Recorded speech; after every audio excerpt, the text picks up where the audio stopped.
ನಾನು ಒಬ್ಬ ಇಲಾಖೆಯ ನೌಕರನಾಗಿ, ಒಬ್ಬ ಜನಪ್ರತಿನಿಧಿಗಳು ಇಷ್ಟೊಂದು ಆಸ್ಥೆ ವಹಿಸಿ ತಾವೇ ಒಂದು ಅನ್ನುವ ಭಾವವನ್ನು ಇಟ್ಟುಕೊಂಡು ತಮ್ಮ ಅಮೂಲ್ಯವಾದ ಸಮಯವನ್ನು ಇದಕ್ಕೆ ವ್ಯಯ ಮಾಡಿ ತಾವೆಲ್ಲ ಒಂದು ಮುತುವರ್ಜಿ ವಹಿಸುವ ಕಾರ್ಯಕ್ರಮವನ್ನು ಆಯೋಜನೆ ಮಾಡಿದ್ದಾರೆ. ಅಂತ ಮಹನೀಯರಿಗೆ ನಿಜವಾಗ್ಲೂ ಒಂದು ಜೋರಾದ ಚಪ್ಪಾಳೆ ಬಂದಿಗೆ ನಾವು ಅಭಿನಂದನೆ ಸಲ್ಲಿಸಬೇಕು. ಯಾಕೆ ನಾವು ಪರೀಕ್ಷೆಯಲ್ಲಿ ಸಾಧನೆ ಮಾಡಬೇಕು, ಯಾರಿಗೋಸ್ಕರ ಮಾಡಬೇಕು? ಈ ಎರಡು ಪ್ರಶ್ನೆಗಳು ಎಲ್ಲ ವಿದ್ಯಾರ್ಥಿಗಳ ಮನಸ್ಸಲ್ಲಿ ಬರ್ತಕ್ಕಂಥ ಪ್ರಶ್ನೆ. ಯಾವಾಗ 10th ಬಂದಿವೋ ಆ ದಿವಸದಿಂದ ಶುರುವಾಗಿದೆ, ಇವತ್ತಿನವರೆಗೂ ಎಲ್ಲರೂ ಅದನ್ನೇ ಹೇಳಕತ್ತಾರ. Day 1 started. ಬಹಳ ಜನ ವಿದ್ಯಾರ್ಥಿಗಳು ಅನ್ಕೊಂಡಿರಿ ಈ 10th ಯಾಕಾರ ಬಂದೈತಿ ಅಂತ. ಎಲ್ಲ ಹೋಗಿ 10th ಒಂದು ಇರ್ಲಿಲ್ಲ ಅಂದ್ರೆ ಇಷ್ಟ ಆರಾಮ ಇರ್ತಿದ್ದಿಲ್ಲ. 9th ವರೆಗೆ ಯಾವ ಏನು ಕೇಳಿಲ್ಲ. ಆ ಪಿಯುಷ ಮಾಡೋದು ಖುಷಿ ಅದಾರ. ಈ ನಡುವೆ 10th ಅಷ್ಟ ಸಿಕ್ಕೇವ ನಾವು. ಇದನ್ನ ಆಯೋಜನೆ ಮಾಡಿದ ಸಲುವಾಗಿ ಡೇ 1 ಶುರುವಾಗ್ತಿ. ಈ ದಿವಸ ಮುಗಿದು ಹೋಗಿ ಇನ್ ಮೇಲೆ ಬಹಳ ಶುರುವಾತ. ಟೈಮ್ ವೇಸ್ಟ್ ಮಾಡುವಂಗಿಲ್ಲ, ಕೇರ್ಫುಲ್ ಆಗಿರ್ಬೇಕು. ಶಾಲೆಗೆಲ್ಲ ಒಬ್ಬನೇ ಹೇಳಿದ್ರು, ಮನ್ಯಾಗ ಅದನ್ನೇ ಹೇಳಿದ್ರು, ಎಲ್ಲರೂ ಒಬ್ಬನೇ ಹೇಳಿದ್ರು. ಜೀವನದ ಒಂದನೇ ಮೆಟ್ಟ ಹತ್ತತಿ, ಬಹಳ ಕೇರ್ಫುಲ್ ಆಗಿರ್ಬೇಕು, ಎಚ್ಚರಿಕೆ ವಹಿಸ್ಬೇಕು. ಜೀವನದ ಒಂದನೇ ಮೆಟ್ಟ ತಪ್ಪಿ ಜೀವನ ಮೆಟ್ಟ ಹತ್ತತಿ. ನೀವು ಒಂದು ವರ್ಷ ವಿಚಾರ ಮಾಡಿದ್ರೆ ಮೆಟ್ಟಳ ಹೆತ್ತದೈತಂತ ಇನ್ನೂ ತಿಳಿದೇ ಬರ್ತದ. ಇನ್ನು 17 ದಿವಸ ಎಕ್ಸಾಮ್ ಉಳಿದವ. ಹೌ ಇಸ್ ದಟ್ ಸ್ಟೆಪ್ ಅನ್ನೋದು ತಿಳಿವತ್ತ. ಇಷ್ಟೆಲ್ಲ ಮಂದಿ ಹೇಳತ್ತಾರ ತಿಳಿವತ್ತೈತಂದ್ರ ಶಾಲೆ ಹೆಡ್ ಮಾಸ್ಟರ್ ಹೇಳಿದ ಎಲ್ಲ ಟೀಚರ್ಸ್ ಹೇಳಕತ್ತಾರ, ಮನ್ಯಾಗ ಅಪ್ಪ ಅವ್ರು ಹೇಳಿದ ಎಲ್ಲರೂ ಹೇಳಕತ್ತಾರ, ಇಷ್ಟು ಜನ ಅಧಿಕಾರಿಗಳು ಹೇಳಕತ್ತಾರ, ಇಷ್ಟು ಜನ ಜನಪ್ರತಿನಿಧಿಗಳು ಹೇಳಕತ್ತಾರ. ಯಾಕೆ ಹೇಳಕತ್ತಾರ ಅಂದ್ರೆ ಆ ಸ್ಟೆಪ್ ಬಹಳ ಇಂಪಾರ್ಟೆಂಟ್ ಐತೆ ಅಂತ ಅರ್ಥ. ನೀವು ಅಂತಿರ್ಬೋದು ಈ 16 ವರ್ಷದಾಗ ನಾವು ನೋಡೋ ಸ್ಟೆಪ್ ಯಾವ್ದದ ಅಂತ. ನೀವು ಇನ್ನೂ ನೋಡಿಲ್ಲ. ನೀವು ನೋಡಲಾರದ ಸ್ಟೆಪ್ ಅದು ಇಲ್ಲಿ ಮಟ್ಟ. ಯಾಕೆ ಇಷ್ಟು ಕೇರ್ಫುಲ್ ಆಗಿ ಮಾಡಬೇಕಾಗೈತಿ? ನಾನು ಬಹಳ ಸಲ ಎಲ್ಲ ವಿದ್ಯಾರ್ಥಿಗಳಿಗೆ ಇದ ಮಾತಾಡ್ತೀನಿ. We should do it for a noble soul. ನಮಗಾಗಿ ಮಿಡಿತಿರ್ತಕ್ಕಂಥ ಒಂದು ಅದ್ಭುತವಾದ ಆತ್ಮ ನಮ್ಮ ಅವ್ವ, ಅವ್ರ ಮದರ್. ಆ ತಾಯಿ ಸಲುವಾಗಿ ನಾವು ಅಚೀವ್ಮೆಂಟ್ ಮಾಡಬೇಕಾಗಿತ್ತು. ಈ ಒಂದು ಎಕ್ಸಾಮ್ ನಮ್ಮ ಅವ್ವ ಅಪ್ಪ ತೆರಿ ಎಬ್ಸುವಾಗ ಒಂದೇ ಸ್ಟೆಪ್ ಒಳಗೆ ನಾವು ತೋರಿಸ್ಕೊಡ್ಬಹುದಾಗಿದೆ. Because we are having a clean season. ಪ್ರತಿ ಶಾಲೆಯ ಪ್ರತಿಭಾನ್ವಿತ ವಿದ್ಯಾರ್ಥಿಗಳಿಗೆ, ಪ್ರತಿಭಾನ್ವಿತರು ಅಂದ್ರೆ ನೀವು ಪ್ರತಿ ಶಾಲೆ ಒಳಗೆ ಸಾಧನೆ ಮಾಡಿದ ವಿದ್ಯಾರ್ಥಿಗಳು, ಪ್ರತಿ ಶಾಲೆ ಒಳಗೆ ಸಾಧನೆ ಮಾಡಿದವರು ಇಲ್ಲಿ ಬಂದು ಕುಂತೇರಿ. ಇಲ್ಲಿ ಕುಂಡಿರ್ಬೇಕಾದ್ರೆ ಕಾರ್ ನಿಷ್ಠ ನೀವು ಕನ್ಸಿಸ್ಟೆನ್ಸಿ ತೋರಿಸಿದೀರ ಅಂತ ಇಲ್ಲಿ ಬಂದೇರಿ. ಸುಮ್ಮನೆ ಬರ್ತಿರ್ಲಿಲ್ಲ ಅಂದಿದ್ರ. ಇರೋ 60, 70, 100, 200 ಮಕ್ಕಳೊಳಗ ಒಬ್ಬರು ಬರ್ಬೇಕಂತಂದ್ರ ಪ್ರೂವ್ ಮಾಡಿರಿ. ಇನ್ನು ದಾರಿ ತಿರುಗಾಗ್ತಾ ಹೋಗ್ತತಿ. ಈ ಒಂದು ಶಾಲೆಯಿಂದ ಒಬ್ಬರು ಬಂದಿರಿ. ಮುಂದ ವಿಮಾನ ಹತ್ತಬೇಕಂದ್ರೆ ಚಿಕ್ಕೋಡಿಯ ಬೆರಳಿಗೆ ವಿದ್ಯಾರ್ಥಿಗಳಾಗಬೇಕು. ರಾಜ್ಯದ ಉನ್ನತ, ರಾಷ್ಟ್ರದ ಉನ್ನತ ಪದ್ಧತಿ ಹಂತಕ್ಕೆ ಹೋಗ್ಬೇಕಂದ್ರ ಇನ್ನೂ ಕಿರಿದಾಗ್ತಾ ಹೋಗ್ತದ. ಅಂದ್ರ ನಾವು ಬಹಳ ಶಾರ್ಪ್ ಆಗಕ್ಕೆ ಶುರು ಮಾಡಬೇಕು. ದಿನ ಕಡಿಮೆ ಆತೋ, ಕೌಂಟ್ ಸ್ಟಾರ್ಟ್ ಆತೋ, ನಮ್ಮ ಎಫಿಷಿಯನ್ಸಿ ಹೈ ಆಗ್ಬೇಕು. ಹಾಗಾದ್ರೆ ಪರೀಕ್ಷೆ ಅನ್ನುವುದು ಒಂದು ಭಯದಿಂದ ಶುರು ಮಾಡಬೇಕು, ಉತ್ಸವದ ಕಡೆ ಆಚರಿಸಬೇಕು ಅನ್ನೋದನ್ನ ಕೇಳ್ಕೋಬಹುದು. ನಿನ್ನಿಂದ ಪ್ಲಾನ್ ಮಾಡಾಡಕ್ಕೆ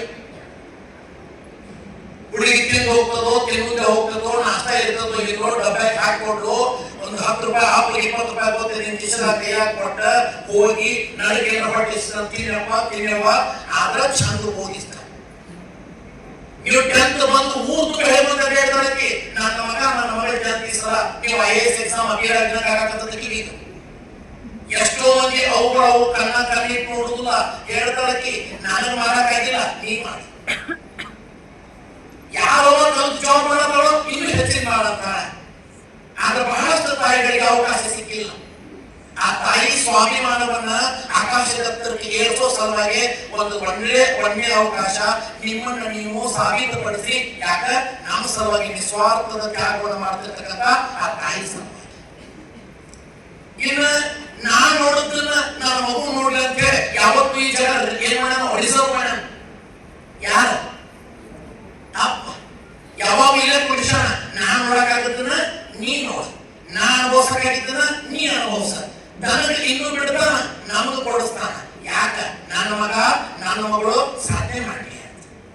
ಇದು ತ್ಯಾಗ ಇದ್ದದ ಸಾಕಷ್ಟ. ಅಂತ ಅಪ್ಪನ ಅಭಿಮಾನ ಆಕಾಶಕ್ಕೆ ಏರ್ಸಾಕ ಸಾಧನೆ ಮಾಡಿ ತೋರಿಸ್ಬೇಕು. ನಿಮ್ಮನ್ನ ಹೊಟ್ಟೆಗೆ ಹುಟ್ಟಿದ ಮಕ್ಕಳಿಗೆ ಜಾಸ್ತಿ ನೋಡಾಕತ್ತಾರ ಶಾಲೆ ಒಳಗಿನ ಶಿಕ್ಷಣ. ಎಷ್ಟು ಪ್ರೀತಿ! ನೀವು ಅಭ್ಯಾಸ ಮಾಡಿಲ್ಲ ಅಂದ್ರೆ ತ್ರಾಸ ಆಗ್ತತಿ, ನಿಮ್ಗೆ ಒಂದು ಈಗ ಆರಾಮಿಲ್ಲ ಅಂದ್ರೆ ಮನಸ್ಸನ್ನ ಆಗ್ತತಿ, ನಿಮ್ಗೆ ಔಷಧ ಕೊಡಿಸ್ಬೇಕಾ, ಗುಳಿಗೆ ಕೊಡಿಸ್ಬೇಕಾ, ಮಣಿ ಕಳಿಸ್ಬೇಕಾ, ಈ ಪ್ರೀತಿ ಮಾಡತ್ತಾರ.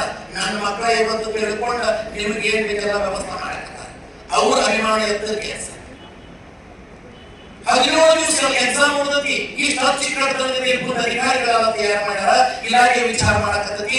ಈ ಮಕ್ಕಳು ನಮ್ಮ ದೇಶದ ಆಸ್ತಿ, ಇವನ್ನ ಕೊನೆ ಕ್ಷಣದ ಪ್ರಯತ್ನ ಮಾಡಿ ಗೆಲ್ಲಿಸ್ಬೇಕಂತೆ.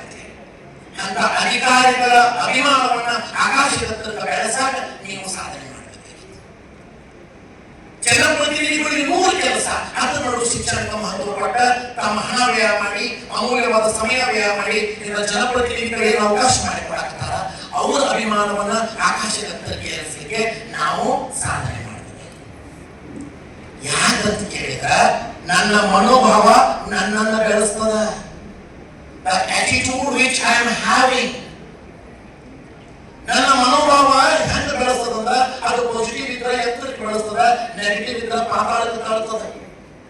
ಒಂದು ಪರೀಕ್ಷೆ, ಸಣ್ಣ ಪರೀಕ್ಷೆ, don't worry about examinations.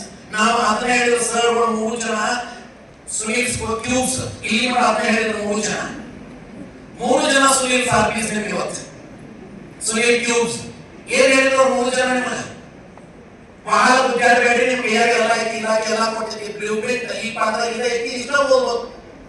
64 marks ನಾನು ಮುಚ್ಚಿ ಬರ್ತದೆ. 4 model question paper, 3 series exams, 64 marks plus LBE. ಅಲ್ಲಿ ಅಷ್ಟ ಇಲ್ಲಿ ಅಷ್ಟ ಅಪ್ಲೈಡ್ ಕ್ವಶನ್ಸ್ ಏನೂ ಇಲ್ಲ, ಎಲ್ಲ ರೆಡಿ ಐತಿ. ಇದ್ದದ್ದನ್ನ ಕರೆಕ್ಟ್ ಆರ್ಗನೈಸ್ ಮಾಡಕ್ ಕಲಿಬೇಕು ನೀವು ಅಷ್ಟೇ. ನೀವು ಕ್ವಶನ್ ಕೇಳತ್ತಿದ್ರಿ, ಖುಷಿ ಅನ್ಸಾಕತ್ತಿತ್ತು, ಚಿಂತನೆ ನಮ್ಮ ಮಕ್ಕಳು ಮಾತ್ರ ಕೈ ಆಗಕತ್ತತಿ. ನಮ್ಮ ಸರ್ಗಳು ವಿಚಾರ ಮಾಡಿ ಆನ್ಸರ್ ಮಾಡಕತ್ತಾರ ಅಂದ್ರೆ ನೀವು ಎಕ್ಸಾಮ್ ರೆಡಿ ಆಗಿರಿ ಅಂತ ಅರ್ಥ. You ready for exams. ಅದ್ರ ಚಿಂತನೆ ಬಹಳ ಚಂದ ಇದೆ. ಇಲ್ಲಿ ಕುಂದೋರ್ಲಕ್ಕೆ ಇಲ್ಲಿ ನೀವೇನ್ ಮಿಸ್ಟೇಕ್ ಮಾಡಿದ್ರೆ ಒಂದ ಎಕ್ಸಾಮ್ ಬಂದಾಗ ಹೇಳ್ತಾನೆ, ಒಂದು ಮಲ್ಟಿಪಲ್ ಚಾಯ್ಸ್ ಕ್ವಶನ್ ಕೇಳ್ತಾನೆ. ಸೈನ್ಸ್ ಭಾಳ ಕೇಳಿಲ್ಲ, ಸೈನ್ಸ್ ಮೇಲೆ ಕ್ವಶನ್ ಕೇಳೋಣ. ನಾನು ಗಣಿತ ಮಾಸ್ತರ್ ಆದ್ರೂ ಸೈನ್ಸ್ ಕೇಳ್ತೇನೆ, ನಾನು ಸೈನ್ಸ್ ಅಲ್ಲ. ನಕ್ಷತ್ರ ಗೊತ್ತು, ಗ್ರಹ ಗೊತ್ತೈತಿ, ಒಂದು ಕ್ವಶನ್ ಕೇಳಿಬಿಡಿ, ಅಪ್ಲೈಡ್ ಕ್ವಶನ್ ಅಂತ ಕೊಡಿ, ಏನು ಅಂತ ಕೊಡಿ. ನಕ್ಷತ್ರಗಳು ಯಾವಾಗ ಕಾಣಿಸುತ್ತವೆ? ರಾತ್ರಿ. ಎಸ್, ಹಾಗೆ ರಾತ್ರಿ, ಹಗಲಿ. ರಾತ್ರಿ ಮತ್ತು ಹಗಲಿ. ಓ ಚೇತನೆ ರಾತ್ರಿ ಮತ್ತು ಕಾಟ್ಬಿಡಿ ಮತ್ತು ಫಸ್ಟ್ ಏನ್ ಹೊಡೆದ್ರಿ? ರಾತ್ರಿ. ಈ ಕಾಟ್ ಹೊಡೆದ್ರಿ, ಯಾಕಂದ್ರೆ 3ನೇ ಆಪ್ಷನ್ ಏನ್ ಹೇಳಿದ್ದೆ ಈಗ, ರಾತ್ರಿ ಮತ್ತು ಹಗಲಿ. ಮತ್ತು ರಾತ್ರಿ ಮತ್ತು ಹಗಲಿ. ಯಾಕೆ ರಾತ್ರಿ ಮತ್ತು ಹಗಲಿ? ಓ ಸೂರ್ಯ ಒಂದು ನಕ್ಷತ್ರ, ಹಗಲಿ ಅವಿರ್ತಾನ, ಅವನ ಇಂಟೆನ್ಸಿಟಿ ಕಡಿಮೆ ಆದ್ರೆ ಬೇರೆ ನಕ್ಷತ್ರ ಕಾಣಿಸ್ತಾವ. ಮಲ್ಟಿಪಲ್ ಚಾಯ್ಸ್ ಹೇಳ್ತದ ಆಪ್ಷನ್ ಪೂರ್ತಿ ಕೇಳಿದ್ರೆ ನಾವು ಫಸ್ಟ್ ರಾತ್ರಿ ನೋಡಿದ್ರೆ ರಾತ್ರಿ ಬರೋದು, ಕಾಟ್ ಹೊಡೆದು ಹಗಲಿ ರಾತ್ರಿ ಅಂದ್ರೆ ಇನ್ನು 4ನೇದು ಇಟ್ಟ ರಿಸರ್ವ್ ಒಬ್ರು ಕೇಳಿಲ್ಲ. ಹೇಳಿ 4ನೇದು ಮೋಡಗಳು ಇಲ್ಲದೆ ಇದ್ದಾಗ ಯಾವ್ದು ಕರೆಕ್ಟ್? ನಿಮ್ಗೆ ಹೇಗೆ ಐತೆ ಮತ್ತು ಪೇಪರ್ ಈಗ ಮಾಡಿ ಏನು ನೀವು ಉಳಿತೇನೆ. ಈ ಕ್ವಶನ್ ಬರೋದು ನಿಮಗ ಉತ್ತರ 4ನೇದು ಐತಿ. ಮೊದಲ ಪ್ರಶ್ನೆ ಪೂರ್ತಿ ಅರ್ಥ ಮಾಡಿಕೊಡ್ರಿ. ಅವಾಗಿಂದ ಅದೇ ಹಾಕತಾರ ಅವ್ರು 3 ಜನ. ಓದಾಕ ಬಂದ್ರೆ ಒಟ್ಟ ಫೇಲ್ ಆಗುದು ನೀವು. ಹಾಗೆ ಸಬ್ಜೆಕ್ಟ್ ಈ ಮ್ಯಾಥಮೆಟಿಕ್ಸ್ ಸೈನ್ಸ್ ಫೇಲ್ ಆಗಕ್ಕೆ ಸಾಧ್ಯ ಇಲ್ಲ. ನೀವು ಸ್ಕೋರ್ ಮಾಡೋರು, ನೀವು ಎಲ್ಲಿ ಫೇಲ್ ಆಗತ್ತೀರಿ ಈ 3-4 marks. You are not reading carefully. Negative approach question ಆಯ್ತು, ಪಾಸಿಟಿವ್ ಅಪ್ರೋಚ್ ಕ್ವಶನ್ ಆಯ್ತು. ಕೆಳಗಿನವುಗಳಲ್ಲಿ ಯಾವುದು ಸಂಭವನೀಯತೆ ಪಾಸಿಟಿವ್, ಯಾವುದು ಸಂಭವನೀಯತೆ ಅಲ್ಲ ನೆಗೆಟಿವ್ ಅಪ್ರೋಚ್. ನೀವು ತೆರೆಯಾಗ ಬರೀ 4 ಸಲ ಸಂಭವನೀಯತೆ ಯಾವ್ದಂತ ಕೇಳಿದ್ರಂದ್ರ ನೀವು 4ನೇ ಸಲ ಯಾವ್ದಲ್ಲ ಇದ್ದು ಬರೀತಾರೆ, 3 ಇರ್ತಾವ.